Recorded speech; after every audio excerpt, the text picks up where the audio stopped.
Wow, ang astig ng forma.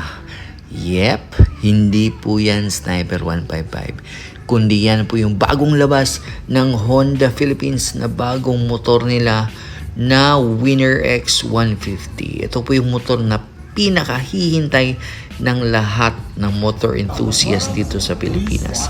At ito na dumating na talaga sa Philippines. Ang Winner X 150 ng Honda. So panoorin po natin yung presentation ng Honda sa kanilang bagong motor. Ayan. So actually yung design niya is very stylish, napaka-aggressive. Resembles to CBR 1000R. So parang big bike po yung konsepto ng kaniyang fairings. Tapos yung mugs niya may iba't ibang kulay, may gold line, may plain black at saka may gold painted na mugs.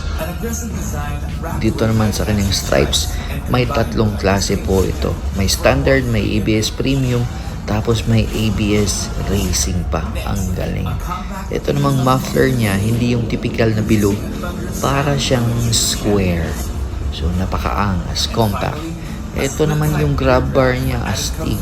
Kasi dalawang piraso, left and right. So split type na grab bar. So dito naman tayo sa specs ng kanyang engine. Ayan. 150cc double overhead cams. Very good. 6-speed liquid cooled engine. At marami siyang reducing components para mas tahimik yung makina niya.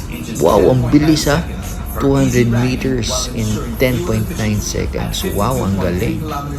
Wow, yung fuel consumption niya ang taas pa. 52.3 kilometers per liter. Wow, naka-slipper clutch na. Ang galing. Katulad sa Sniper 155. Napakaganda naman ang features ng bagong motor ng Honda. Naku po.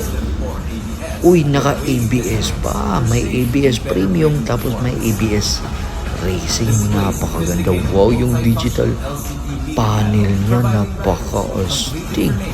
Daming kulay, napaka-vibrant, klaro-klaro sa mga mata ng mga riders. Na OLED lighting system. Naku po, ang ganda. Sulit na sulit talaga. Wow, may banking angle sensor pa sa mga mahilig mag-banking. Wow, may USB charger.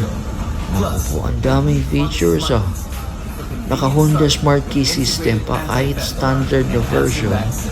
Naka Smart Key System, napakaganda naman. Grabe ka naman, Honda. Nilubos-lubos mo talaga yung paglabas ng Winner X natin. Ito po yung price, 1,023,900 sa standard variant. Tapos sa ABS premium naman may 129,900. At sa ABS racing is 131,900,000. Wow, ang ganda ng kulay. So saan ka pa? Ito na ang tatapos or papalit sa Underbone King ng 150cc dito sa Pilipinas. But we'll never know. We'll go into deeper review on this motorcycle kapag nakahawak na tayo ng on hand. Literal na on hand. So see you next time mga boss, and please be updated on our upcoming video by subscribing to our channel and hitting that notification bell. See you next time po mga boss. Ride safe palagi.